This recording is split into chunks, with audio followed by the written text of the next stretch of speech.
This is honestly the most terrifying wrap-up I will ever do. I will never read this much ever again. Okay, these are all the books that I read. Ooh. Oh. Do not fall, please, pretty please. So, hi. Hello, my friends. Fancy seeing you here. My name is Bella. If you're new here, welcome. We've got books. We've got me. Hope that's enough. A lot of things happened in April. Mostly I was sick. I think that's one of the major reasons that I got to read as much as I did. There's really not much to do besides reading and binging K-dramas when you're in your deathbed. So I think that's one of the major reasons that I read so much. I honestly cannot get over how many books I need to talk to you guys about today. I don't understand how this is not falling. I really do not comprehend the physics of this, but I am so grateful to this leaning tower of books for not falling on me.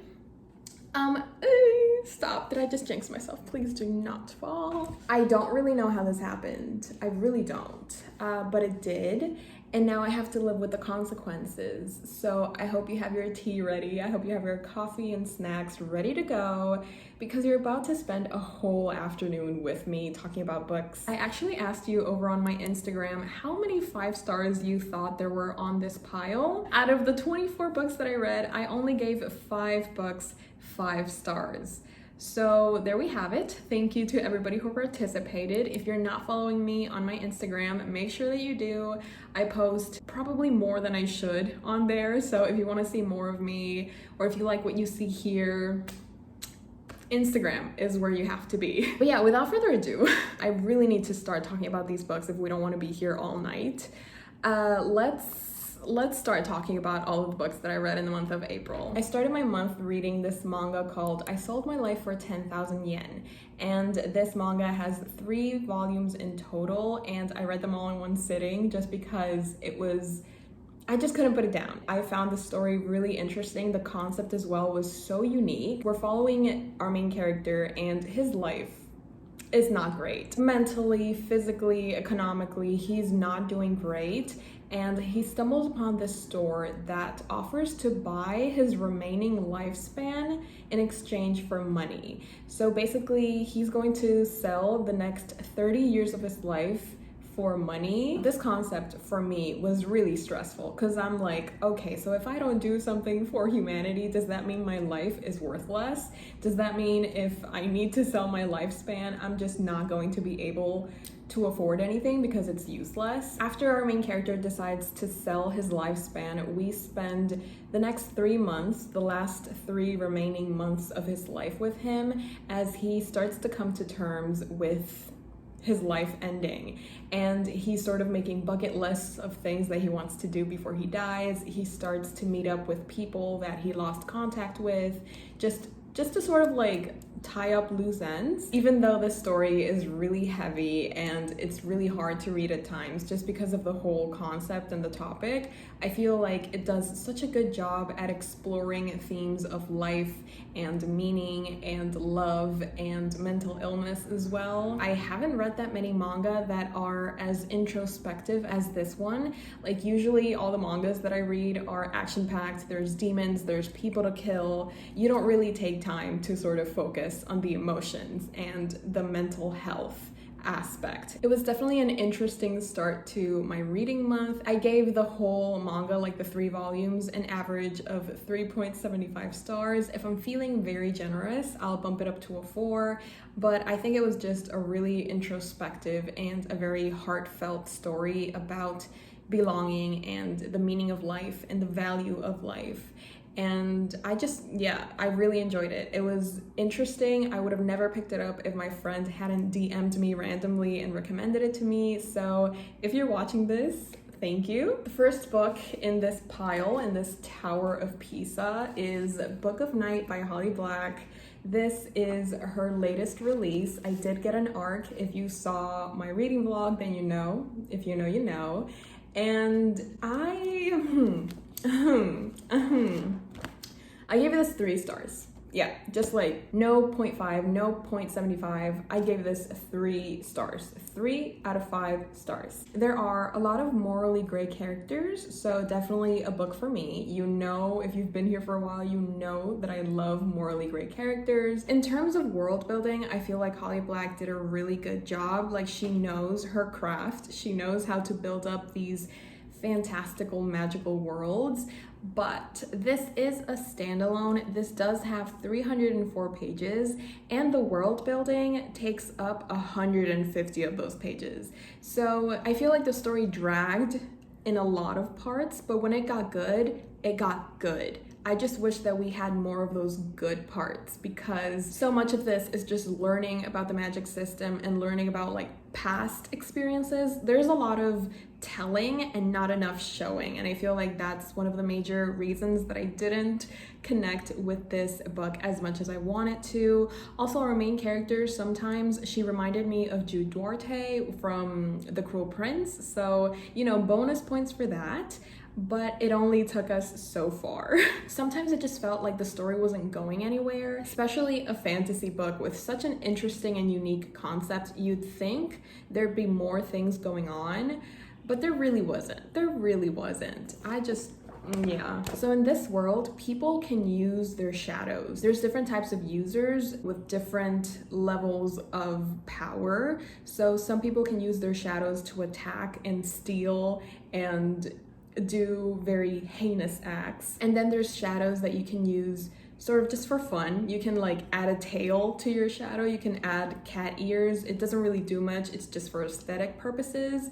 So there's like a lot of things that you can do with your shadows, but the more sinister ones, that's where our story focuses on. You see, like, even talking about it, it sounds so good. In this case, it sounds better than it actually is. And that's just my opinion. Then we have Nevermoor. This is the only middle grade book that I read in April, and I wish I would have read more just because Nevermoor was such an amazing story. It gave me Harry Potter vibes, but in the best sense. It's not similar at all. It's just like the nostalgic emotions that I get when I think of Harry Potter. For some reason, even though I didn't read this in my childhood, this just gave me the coziest vibes, and this just gave me so much happiness and serotonin. I ended up giving this 4 out of 5 stars just because I enjoyed the heck out of this story. This is the first book in the Nevermoor series, The Trials of Morrigan Crow. It's an exciting fantasy tale full of adventures and friendships and love and getting to know yourself.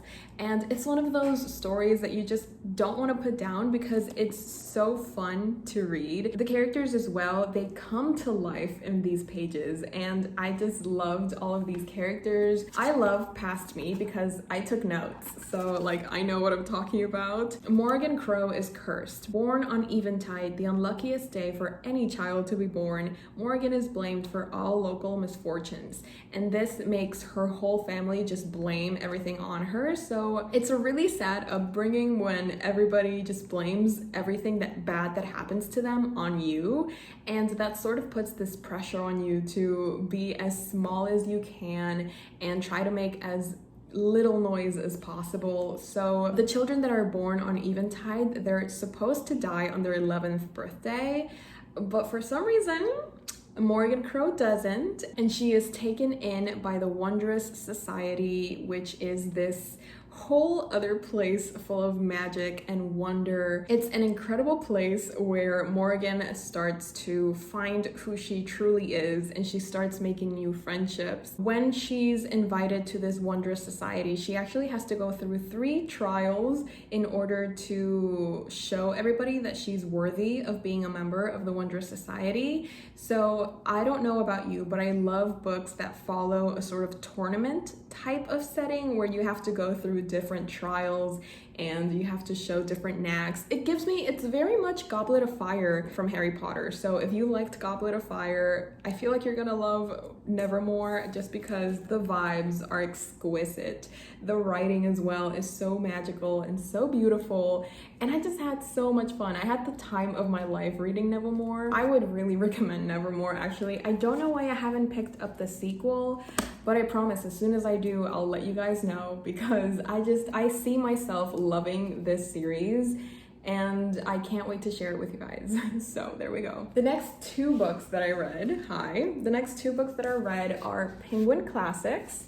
And look at them annotated. I love annotating classics. There's just nothing that compares to how I feel annotating classics. I feel so smart, I feel so sexy, I feel so powerful. And I read two Jane Austen novels. I read Northanger. I read this one, The Abbey book by Jane Austen, and I also read Persuasion. So one day I was just looking at my unread shelves and I saw that I had a couple of Austen novels in there. I just suddenly got this feeling that I really wanted to read an Austen novel, so I started with these. And I mean, I had so much fun. I must admit, it's not Pride and Prejudice, but I feel like Pride and Prejudice unparalleled in my opinion. I mean, Persuasion comes really close. Persuasion is literally the foundation for second chance romance and yearning. Like, Mama Austen invented yearning. I can't believe nobody ever told me, because I would have picked this up so much sooner if I would have known. But I love this story. Jane Austen is ruthless, witty. She is so funny in the subtlest of ways, and I just loved her writing. I loved her writing in both of these books, and I feel like the way that she weaves the story together is so wonderful. It's so perfect. Let me read to you one of my favorite quotes. Sorry, not sorry. Look at this page. Just look at this. I can listen no longer in silence. I must speak to you by such means as are within my reach. You pierce my soul. I am half agony, half hope. Tell me not that I am too late, that such precious feelings are gone forever. I offer myself to you again with a heart even more your own than when you almost broke it 8 years and a half ago. Dare not say that man forgets sooner than woman, that his love has an earlier death. I have loved none but you. Unjust I may have been, weak and resentful I have been, but never inconstant. The one thing that I would criticize of Jane Austen is that she gives men too much credit. I feel like, would a man ever own up to his mistakes and be like, I was wrong? You were right. I ask for forgiveness. I don't think so. I do not think so. So that's like my one little tiny critique on Jane Austen. Persuasion, obviously, I'm sorry. I don't know if you noticed, but I did enjoy Persuasion a lot more than I did Northanger Abbey. Just because this one is a lot slower. This one takes a lot of time for it to get good, and this only has 234 pages, and it takes about 115 for it to get actually good and for me to be invested in the story and these characters. Catherine's illusions of grandeur were really interesting and fun to read about at times, but not really much goes down in terms of story or even character development. I think our main character is obsessed with being the main character of a gothic novel. She's obsessed with finding this gothic castle that's full of mysteries and maybe dead bodies. So she goes to this place, she goes to this abbey, and she's dead set on the fact that this house is haunted, or that the man of the house is hiding a body, or that they're keeping somebody in chains. And she's like obsessed with these ideas, and she's so obsessed that it almost hinders every other relationship that she has, and it almost ruins the relationship that she could have with our main love interest. I just feel like Jane Austen gave a really boring character more spotlight than she should have. I feel like our main character here, Catherine, she just wasn't enough to carry the story, so at times I was just really bored. The writing, though, it was all there. Jane Austen does not disappoint, but maybe I would not recommend this one if you're trying to get into Jane Austen, but I would definitely recommend Persuasion. Persuasion is where it's at. Hi, hello. I still have a few more Austen novels to read, of course, but I am so happy that I'm getting back into my classic annotating era because I really miss annotating classics. Next up, I read a duology, and that was These Violent Delights and Our Violent Ends. I do not have the sequel, but I did read them both, and I Oh, right, written by Chloe Gong. I feel like I'm in the minority here. We read this on my Discord server for this readathon that we were doing. This was one of the team books. And so many people hated this book. I didn't. I had so much fun. I gave this 4 stars, and I gave Our Violent Ends 3 stars. Everybody told me that the sequel is 10 times better than the first book, because in the first book we have a lot of exposition, we have a lot of introductions to new characters, to a new world, to a new system. And in the second book, since everything is already settled, we can just focus on the story. I may have to disagree. I feel like the first book is a lot stronger in terms of character and in terms of story. I feel like in the second one, it just kind of got lost with trying to do too much at the same time. Like, we had a revolution going on, we had monsters that didn't really even fit into the story at one point. Like, it was just there to start the story back up again, but then it just fell through, not in the best way. But let's focus on these violent delights first. So if you've never seen or heard about this book before, this is a reimagining, this is a retelling of Romeo and Juliet in Shanghai. We got beautiful prose, we got an atmospheric setting, the yearning, the sexual tension. We got 2 gangs, the heir and the heiress, having to put their differences aside to work together in order to save their city from a monster. Suffice it to say, the yearning and the mutual pining but not being able to talk about it because you're supposed to be enemies, it had me banging my head against the wall in the best way possible. I do feel like the world building and the exposition took a bit of a toll on the flow and pace of the story. I feel like almost in the last 100 pages is when it gets really good. As you can see, like, there's barely any annotations at the beginning, and then in the last couple of pages, I just go, yeah, it just gets a lot better. I wish we could have gotten like a tiny bit more. We did have to wait about 400 pages to get to the good stuff, but maybe this isn't a 4-star.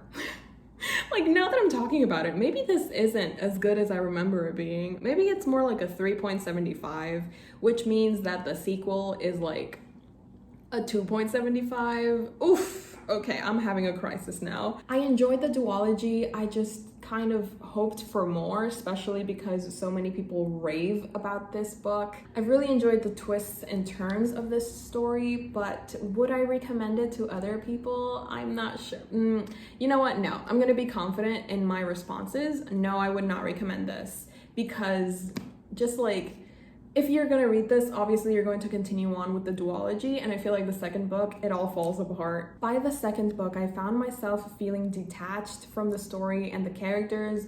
It was almost like I just didn't care, and that's an awful way to feel about a book that you're supposed to really be enjoying. So that was a letdown, but I'm still glad that I read this because this has been on my TBR for the longest time. So I'm glad that I finally got this done with. So this next set of books, they are a fever dream. If you ask me how I did this, I do not know, but I read an entire trilogy in one day. I read Penryn and the End of Days, the trilogy, in one sitting. I was supposed to read this with friends, and I started Angel Fall like at 10 a.m. I finished it, immediately started World After, and as soon as I finished World After, like at 9 p.m., I picked up End of Days, and then I finished it. Like, I didn't breathe, I didn't go to the bathroom, I didn't eat, I didn't drink water. Not that I drink water on the usual, but I drank less water than I would have if I weren't reading, is what I'm trying to say. The point is, I finished Penryn and the End of Days. This was actually a reread for me, and I read this when it first came out in like 2014. When did this come out, sweetie? Oh my god, this came out in 2012. So I read this when this first came out in 2012. That is 10 years ago. Oh my god, I read this 10 years ago. I read this 10 years ago, or maybe 8 years ago, and I wanted to see if upon reread this would live up to the memory that I had of it in my head, and I'm surprised to say that it did. I had so much fun rereading this, and I loved reliving the story and these characters, this post-apocalyptic world that's being destroyed by angels. So if you've never heard of Angel Fall, we're living in this dystopian world where the apocalypse has happened or is in the middle of happening, and our world is being infested by angels. And we're following our main character, Penryn, and she's trying to survive in a world that's trying very hard to kill her off. One day she meets up with this angel that's injured, and she helps him get better because she thinks that by helping him, he's going to help her. Of course, you know what that means. An angel and a human fall in love.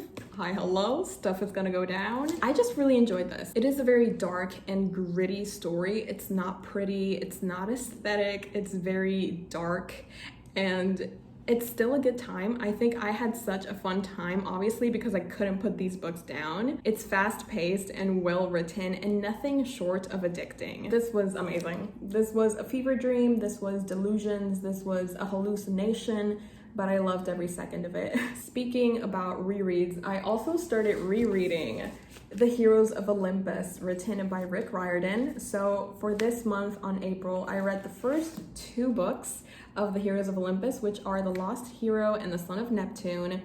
This was a 3-star.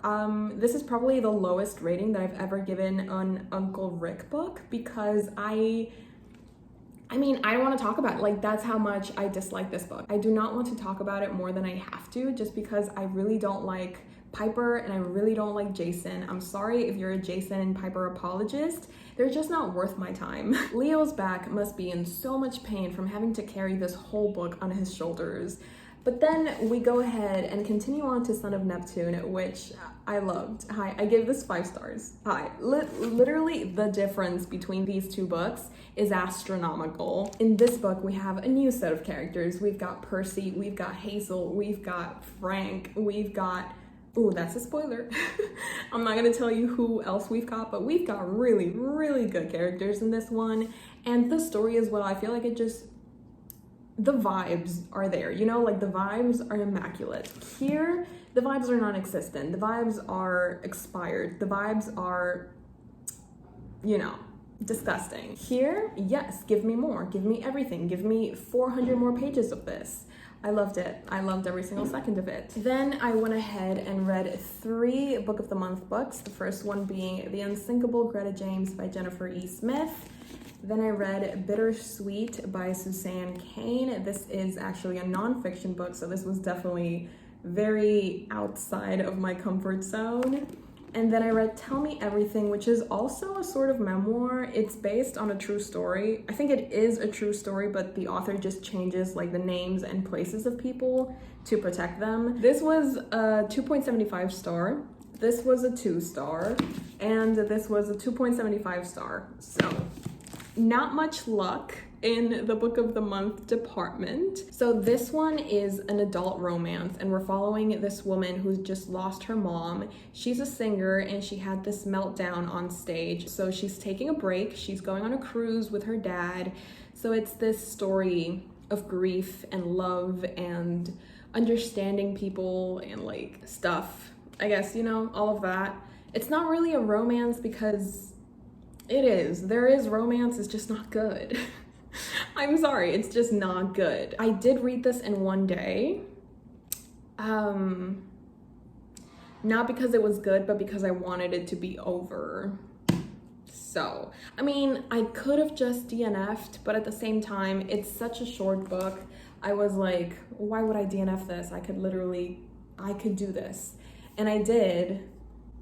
I don't regret it, but if I could do it all over again, I wouldn't pick it up. So this is a nonfiction that sort of speaks about bittersweet, like the concept. Bittersweet teaches us how to find the good in the darkest moments of our lives. It teaches us that sadness doesn't always have to be sad, and that sometimes we have to feel these negative emotions in order to grow as a person. Take the good with the bad. It's okay. Either way, you're going to learn from both and you're going to become a better person from it. It was an okay book. I don't know. I feel like Since it was out of my comfort zone, I didn't really enjoy it as much as I would because I did think I was going to learn something from this. Even though it does have like some cute quotes and like some nice phrases, I don't feel like I can give this more than 3 stars. So there we go. Then we have Tell Me Everything, which is a story of a private investigator as she's working on this sexual assault case. And it's particularly important to her because she's also a victim of sexual assault. As she's working through this case, she's also sort of weaving in her own personal story. I did think it was going to be a bit more interesting because, you know, private investigator, that sounds like something that I've never read before. But it was very much not. Do not fret, my friends. We are almost done. We just need to get through a few more books. But before we do, let me know about your reading month. Are any of the books that I mentioned on your TBR, or have you already read them? Are there any books that you've DNF'd? Let me know how your reading month went in the comments below. You know I always love talking to you guys down there. If there's any book that you read in April that you think I would love, definitely recommend it as well, because now that May is here, I have no idea what I want to read. I don't know where to even start. I feel like I've run myself dry. I feel like I will never read again after this month because 24, like, I still can't get over it. But anyways, I hope you guys are doing wonderful. April was a really wonderful month for me. Like, apart from reading wise, just generally wise, it was a really wonderful month. If it wasn't for you, I hope that May brings you a lot more happiness because it's what we deserve. Come on now, like, we deserve rest, we deserve peace. With that said, let's continue on with the next book that I read in April, which was The Astonishing Color of After. This was also a reread, and this is actually one of my all-time favorite books, so I wanted to reread this because I wanted to see if it stands the test of time, and it does. Especially rereading through my old annotations, like the annotations that I did the first time around, I feel like it added so much to the rereading experience, and it made me love this book even more. Like, it made me want to go back in time and hug past me and just tell her that it was going to be okay. Like, I wish I could do that. So it was a really wonderful experience, just like personally, and also the book itself. I love this book. I love the writing. I love how lyrical it is. This is the story of a girl who loses her mom to suicide, but then she starts to see this bird and she's convinced that it's her mom sending her a message. And so our main character goes to Taiwan, which is where her mother is originally from, to try and learn more about her mom and try to understand her and understand her decision to leave her behind. Of course, it's a really heavy story. It's not lighthearted at all, but it does have such an important and such a powerful message. So I feel like this is such an important read for me personally. If I could, I would make everybody read this just so that they understood how powerful words can be and how powerful this story in specific is.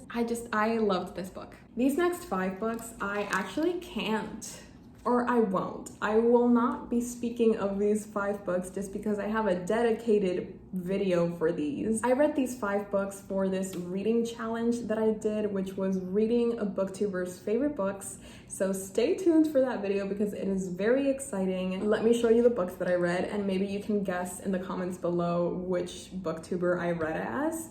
But we have Homebody, we have Normal People, which is no spoilers, but oh my god, we got Normal People. Look at all of the annotations. Ooh, okay. We've got All Roads Lead Here by Mariana Zapata. We've got Everyone's an Alien When You're an Alien Too. And finally, probably the most telling book of this collection is Bunny by Mona Awad. So those are the 5 books that I read for a very special video. Stay tuned for that. We did it. We did it, guys. We're in the last book that I read in the month of April, which was this one by Junji Ito. This is a collection of some of his earliest works compiled into this beautiful, stunning edition. I have to say, this is probably one of my favorite Junji Ito works just because some of the stories here were so amazingly horrific. And that's exactly the type of stories that I am looking for when I think of Junji Ito.